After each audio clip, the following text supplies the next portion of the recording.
Good morning mga kabugor. No? Araw ngayon ay Sunday. Napag-isipan namin ni Mami. Magja-jogging kami. Ayan. Dito marami po dito nagja-jogging mga kabugor. Ayan. Stretching muna kami. Ayan. O yan, ayun sila ni ate. Sobrang bilis niya tumakbo. O, di ba? Ayan. Stretching muna kami na konti. May tatakbo na kami. Ayan. Maganda dito mga kabugor, no? Dami dito nagja-jogging at wala talaga masyado dito sa sakyan. Dito lang yan sa El Sol, sa Cabuyao. Ayan. Tumatakbo na ako. Akala ko kasi susunod si Mami. Yung pala, hindi pala sumunod. O, ayan, tinatawag ko. Halika na. O, ayaw niya eh. Bumalik na lang ako mga kabugor. Ayan, bumalik ako at balikan ko si Mami dahil akala ko nga susunod siya, hindi naman pala. Ayan, dala nga namin tatakbo.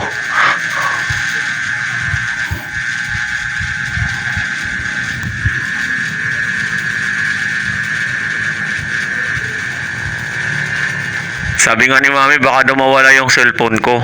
Babalikan namin. Tatanggalin ko na daw yung video.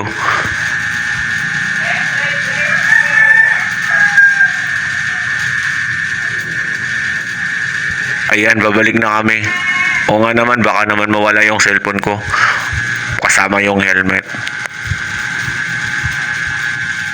Kunin ko muna yung cellphone. Ayan.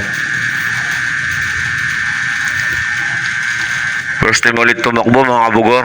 Nahihingal talaga. Matagal-tagal na rin, hindi nakapag-exercise. Dahil sobrang init nga ng panahon, nawawala na lahat ng exercise.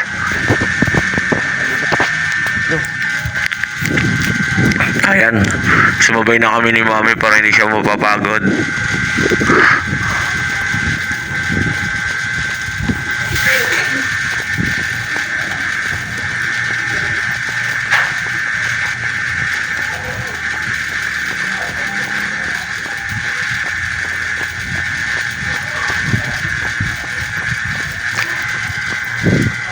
Pagkatapos namin tumakbo, nag-water break muna kami dahil sobrang uhaw na. Inuikot na namin ang buong El Sol. Talaga. Wala na.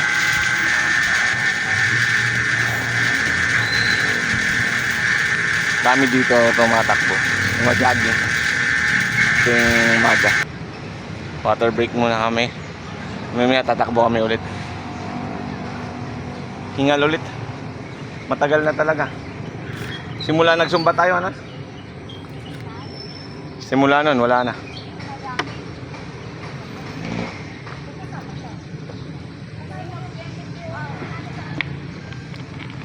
Kaya pa?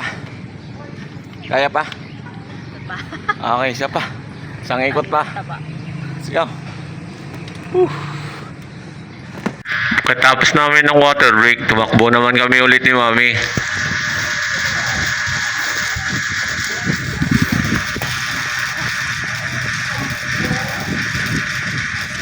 At hinihingal na si Mami, pati ako hinihingal na rin.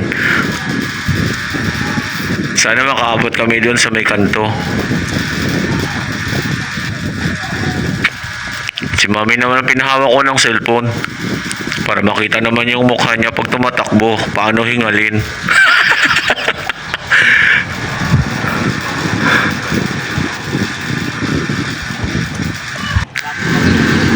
Sabi ko nga kay Mami, mga kabugor, kuhanan niya ako ng video. So, subukan ko itakbuhin to. Iikot ako. Tara, samahan niyo ako mga kabugor. Kung kakayanin natin to, isang malawak na takbuhan.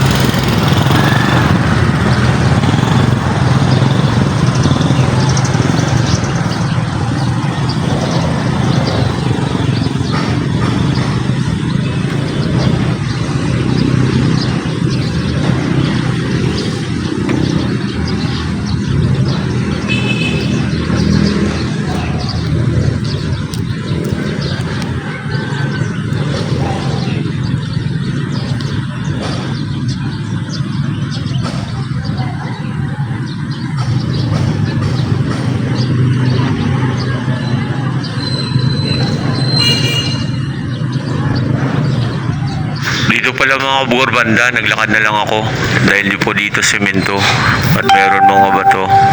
Ayan. Pagdating ko po dito sa semento, tumatakbo na naman ako ulit.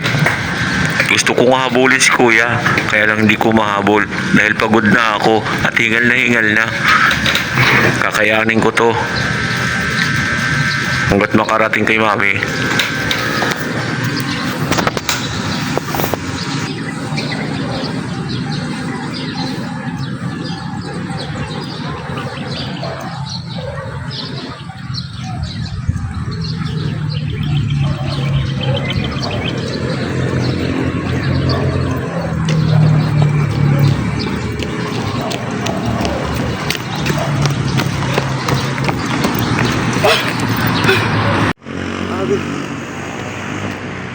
Pagod din pala. Doon na ako naglakad do. Sa may palikuan. Grabe. First time ulit tumakbo. Nakakapagod. Hingal.